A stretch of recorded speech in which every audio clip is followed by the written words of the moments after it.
नमस्ते, स्वागत छ हजुरहरू सबैलाई मेरो युट्युब च्यानलमा। र आज चाहिँ म हजुरहरूलाई मेरो एक्वेरियममा चाहिँ गप्पी फिसले नन्नी सानो सानो बेबी बच्चा काढेको छ र चाहिँ हजुरहरूसँग भिडियो सेयर गर्न गइरहेको छु।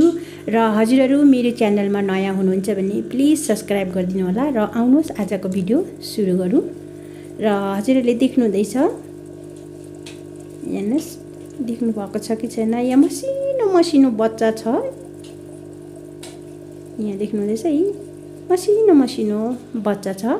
र यो चाहिँ थर्ड ब्याचको हो। यो भन्दा पहिला पनि दुईपल्ट चाहिँ पारिसकेको छ।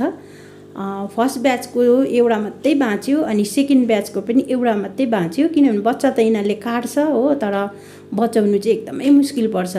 किनभने यो के अरे गप्पी फिसहरूले चाहिँ आफ्नो बच्चा आफै नै खाने गर्छ यिनीहरूले चाहिँ। यस कारणले गर्दा हामीले बचाउनु साह्रो मुस्किल पर्छ। र बाहिर निकालेर राख्दाखेरि चाहिँ बाहिर त्यति बाँच्नै सक्दैन है, किनभने दार्जिलिङ त जाडो जग्गा पनि छ। र यसपालि चाहिँ त्यही भएर चाहिँ मैले यसपालि चाहिँ यहाँ अनलाइन ब्रिडिङ बक्स मगाएको छु।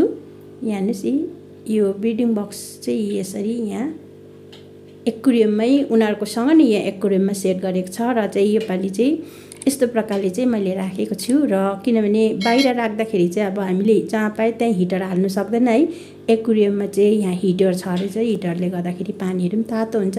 र यसपालि चाहिँ सायद बाँच्नु पनि धेरै बाँच्छ कि भन्नेमा आशा छ, किनभने यहाँ सँगै राखिदिएको छु। यो फर्स्ट ब्याचको हो, यो सेकेन्ड ब्याचको। हेर्नुहोस् यो दुईवटा, यो जुन चाहिँ कलरवाला छ नि त्यो चाहिँ फर्स्टको, यो सानो यो अलिक कलर नभएको चाहिँ यो चाहिँ सेकेन्ड ब्याचको। अनि यिनीहरू चाहिँ अहिलेको चाहिँ यो थर्ड ब्याचको। र गप्पी फिसले चाहिँ 45 डेज 45 अनि 50 यस्तो दिनमा चाहिँ, यति दिनमा चाहिँ यिनीहरूले चाहिँ बच्चा दिने गर्छ। 45 दिनसम्म चाहिँ फेरि पनि अहिले बच्चा काट्यो भने फेरि अबको 45 दिन 50 दिनमा चाहिँ फेरि पनि यिनीहरूले बच्चा काट्छ।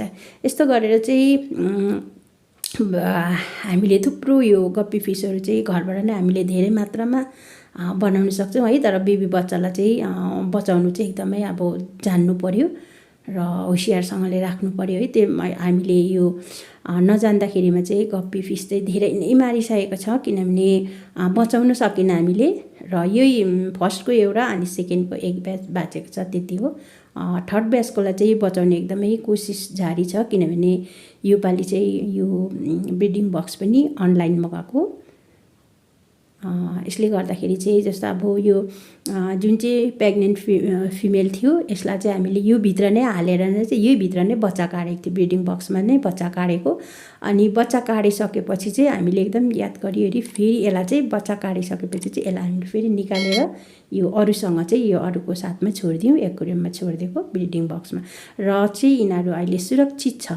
हेर्नुहोस् है, अहिले फेरि एक्वेरियममा मात्रै भएको भएदेखिको चाहिँ यो यिनीहरूले नै फेरि खाएर तुरिदिन्थ्यो है। तर यसपालि चाहिँ यो ब्रिडिङ बक्समा राखेको छु र चाहिँ यिनीहरू एकदम सुरक्षित छ। अनि आशा छ यिनीहरू सायद बढ्छ पनि होला भनेर। हेर्नुहोस्, र यिनीहरूको खानाहरू अलग्गै हुन्छ। यिनीहरूको खानाहरू बनाउनुपर्छ। त्यो खाना 2 दिन 3 दिनमा चाहिँ बनायो चाहिँ यिनीहरूलाई त्यही खाना दियो भने चाहिँ यिनीहरू एकदमै हेल्दी हुन्छ अनि छिट्टो पनि बढ्छ। र ठुलो एक्वेरियमको चाहिँ ठुलो गप्पी फिसको चाहिँ बजारबाट नै तयारी भएर आएको हुन्छ बट्टामा, र हामी त्यही नै दिने गर्छौँ। र यिनीहरूलाई चाहिँ अहिले त्यो चाहिँ अलिकति ठुलो दाना हुन्छ र चाहिँ यिनीहरूले बच्चा यो फ्रायरले चाहिँ खानु सक्दैन, बेबी बच्चाहरूले चाहिँ। त्यस कारणले गर्दा यिनीहरूको लागि चाहिँ अर्कै फुडहरू छ। र यस्तो प्रकारले पुरा एकदमै हेरचाह गर्नुपर्छ है। र यसपालि चाहिँ निकै बचाउनु पनि कोसिस पनि छ यो।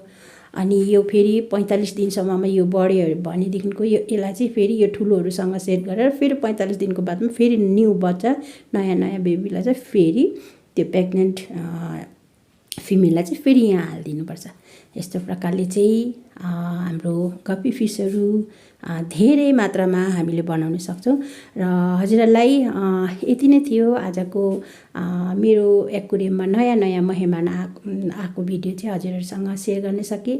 र हजुरहरूलाई आजको मेरो भिडियो कस्तो लाग्यो अनि मेरो यो एक्वेरियमको यो गप्पी फिसहरू मन पर्यो भने हजुरहरूले लाइक कमेन्ट सेयर गरिदिनु होला।